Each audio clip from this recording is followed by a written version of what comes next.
যতদিন পশুপালন চলে ততদিন বাথান কর্মীদের কাজকর্ম আর নাওয়া খাওয়া চলে চরের বাথানেই।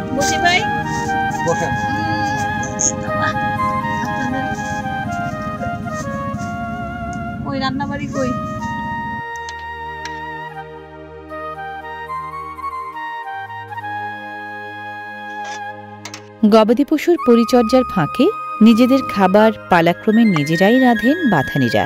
বাথানের কাজ সেরে সারেন নিজেদের খাওয়া দাওয়া। কি রান্না করছেন রে ভাই? এটা লাউ আর কালাই আপনার ঘাটি করছি। লাউ আর কালাই। নদীর পানি। হ্যাঁ নদীর পানি।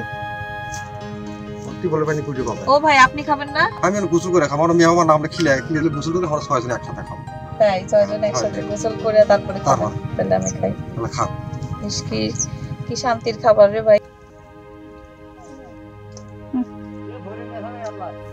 খুব স্বাদ ভাই। আপনারা ঝাল তো কম খান, ঝাল বেন বেশি হইছে। না ঠিক আছে।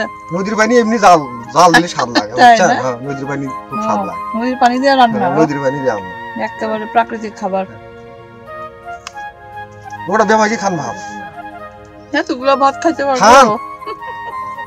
কয় মাস পর্যন্ত থাকেন এখানে?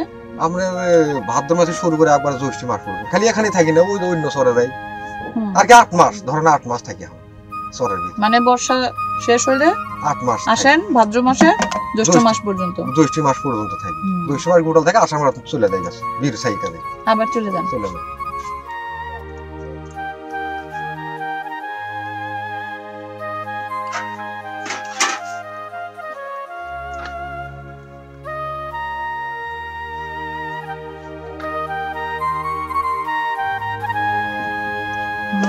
নদীর পানি।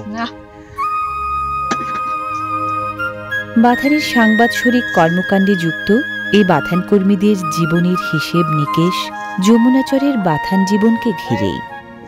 যাই তাহলে ভালো থাকেন, অনেক ভালো থাকেন, অনেক ভালো লাগলো, অনেক ভালো মানুষ। ভালোই তো, আল্লাহ ভালো,